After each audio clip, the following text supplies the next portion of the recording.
साक्षी घर से सलवार कुर्ता पहन चुन्नी ओढ़ कर जाती और सांझ ढलते ही छोटे छोटे कपड़े पहन किसी अप्सरा का रूप धारण कर लेती।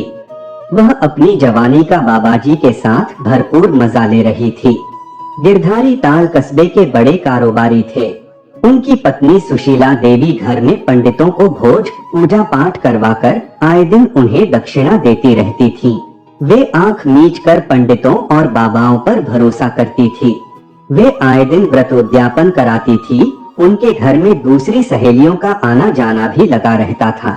हर उद्यापन के पहले शहर के बड़े साड़ी स्टोर से आदमी नए फैशन की साड़ियां लेकर घर आता और सुशीला देवी खटाखट 15 एक जैसी साड़ियां बांटने के लिए निकाल लेती।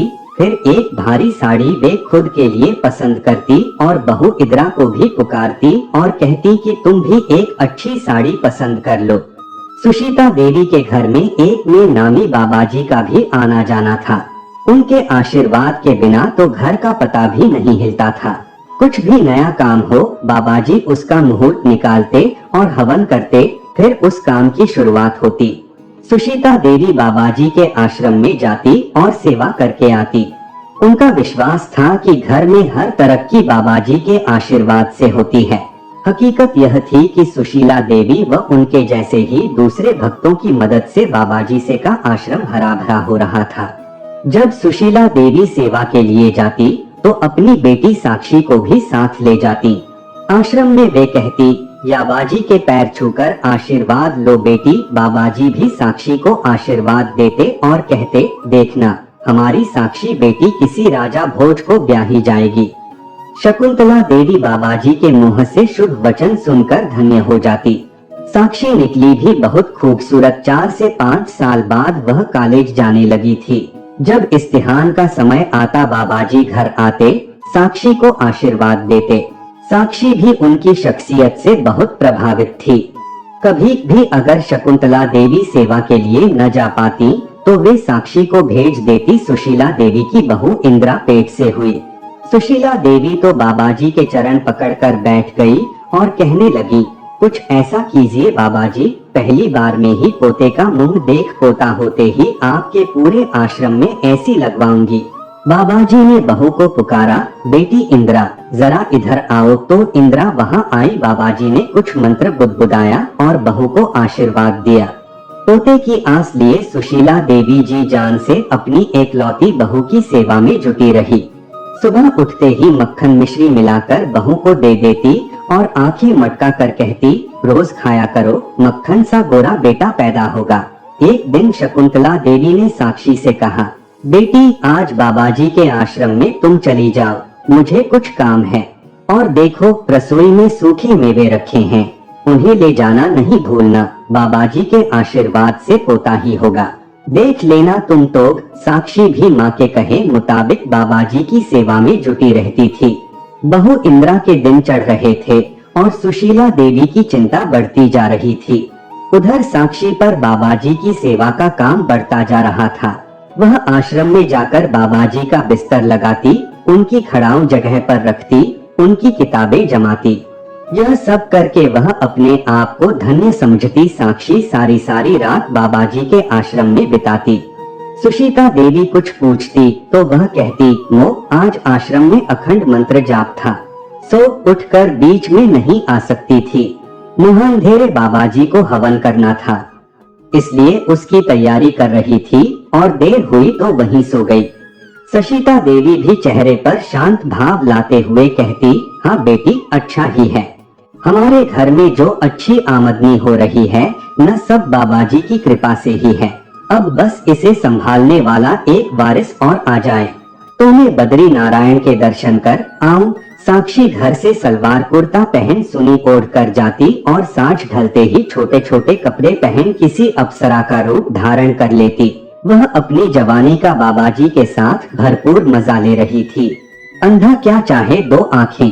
सो बाबाजी दिन में घर से लाए मेवों का भोग लगाते और रात में साक्षी का कभी भी सुशीला देवी कहती, बेटी साक्षी तुम बहुत आश्रम में बहुत रहने लगी हो, अपनी पढ़ाई पर भी जरा ध्यान दो।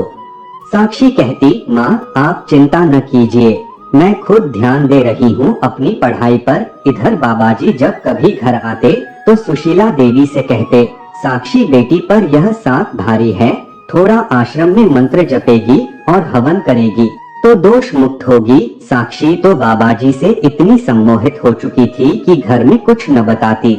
जो चल रहा था उसमें वह बहुत खुश थी।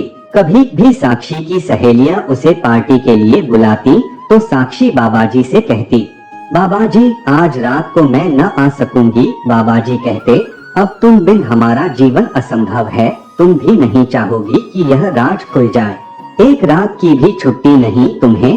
साक्षी बाबाजी के डर के मारे जिंदन करती और अपनी सहेलियों से कह देती कि घर में काम ज्यादा है, वह पार्टी में न आ सकेगी।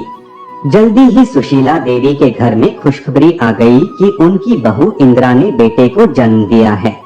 सुशीला देवी तो खुशी के मारे आसमान में उड़ने लगी थी।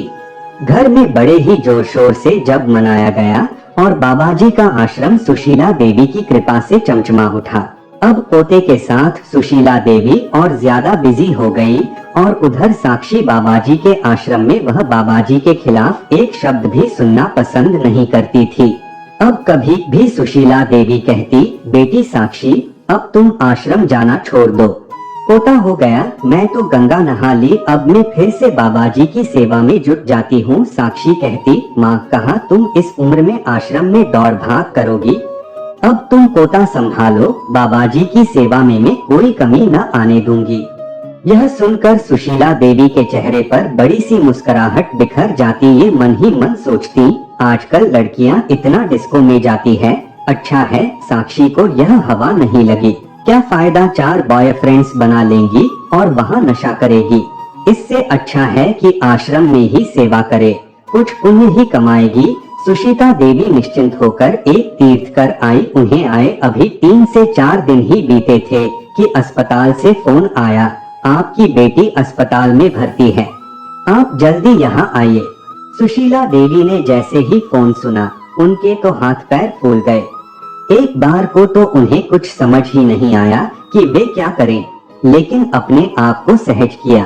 फिर झट से ड्राइवर को गाड़ी निकालने को कहा। वहां जाकर जब उन्हें सारी बात मालूम हुई तो उन्हें कानों सुने पर विश्वास ही न हुआ। मालूम हुआ कि साक्षी अस्पताल में बच्चा गिरवाने आई थी और उस दौरान उसके अंदर की कोई नस फट गई, जिसके चलते उसके शरीर से बहुत खून बह गया और उसकी जान को खतरा हो गया। सुशीला देवी तो समझ ही नहीं पाई कि यह कब और कैसे हो गया। साक्षी अभी बेहोशी की हालत में थी। जब साक्षी को होश आया तो सुशीला देवी ने उसके सिर पर हाथ फेरते हुए पूछा, यह कैसे हो गया बेटी। साक्षी सिर्फ इतना ही कह पाई, बाबाजी। वह सुनकर सुशीला देवी के तो जैसे तन बदन में आग लग गई। वे कहने लगी, क्या बाबाजी ने जबरदस्ती की तुझसे। साक्षी बोली, नहीं माँ, सब मेरी मर्जी से, मुझे नहीं मालूम कि क्या हो गया है, लेकिन बाबाजी का साथ मुझे अच्छा लगता है। उसकी बात सुनकर सुशीला देवी का गुस्सा बेकाबू हो गया। फिर भी अपनी व साक्षी की इज्जत की खातिर अपने आप को शांत कर वे बोली, बेटी क्या सोचा और क्या पाया। खेर अस्पताल में तो उन्हें मुंह बंद रखने में ही समझदारी नजर आई। साक्षी को अस्पताल से डिस्चार्ज करवाकर वे घर लाई। सेठ गिरधारी ताल ने जब सच्चाई सुनी तो उनके पैरों तले जैसे जमीन खिसक गई। पर अब किया भी क्या जा सकता था, आखिर इस सब में साक्षी भी तो शामिल थी। हाँ, सुशीला देवी का बेटा रमेश कहने लगा, देखा माँ, बाबाजी की अंधभक्ति का नतीजा मैंने तुम्हें कितनी बार समझाया था कि घर में जो कुछ है वह पिताजी व मेरी मेहनत का फल है। बाबाजी के आशीर्वाद से कुछ नहीं होता है, लेकिन माँ तुम्हें तो उन पर इतना विश्वास था कि तुम मेरी एक भी बात ध्यान से सुनती तक नहीं। भाई भाभी सुशीला देवी व गिरधारी लाल ने मिलकर साक्षी को बड़े प्यार से समझाया ताकि वह बाबाजी के सम्मोहन से बाहर निकल सके। फिर सुशीला देवी का बेटा रमेश व बहू इंचा साक्षी को एक काउंसलर के पास ले गए ताकि वह उसे समझा बुझाकर उसके बीते कल से छुटकारा दिला सके। कुछ महीने के लिए सुनीता देवी उसे अपनी बहन के घर ले गई। कुछ समय में साक्षी फिर से सामान्य हो गई थी। अब सुशीला देवी समझ गई थी कि बाबाजी ने उसकी अंधभक्ति का इस्तेमाल किया और उसके विश्वास का फायदा उठाकर उसी की बेटी का सम्मोहन कर लिया था। लेकिन अब सुशीला देवी ने बाबाजी के लिए अपने घर के दरवाजे हमेशा के लिए बंद कर दिए थे। बाबाजी ने भी सोचा कि शांत रहने में ही भलाई है, वरना कहीं गिरधारी लाल आगबूला हो गए तो पुलिस में रिपोर्ट कर देंगे और उनकी पोलपट्टी छूट जाएगी। उन्होंने जो आश्रम में हवन कीर्तन के नाम पर कारोबार किया हुआ है और बाबाजी का मुखौटा पहना है, वह जनता के सामने न उतर जाए, कहीं उन्हें जेल की हवा न खानी पड़ जाए। तो दोस्तों, आशा करता हूँ कि ये कहानी आप लोगों को अच्छी लगी होगी, तो इसे लाइक करें और हमारे चैनल को सब्सक्राइब करें।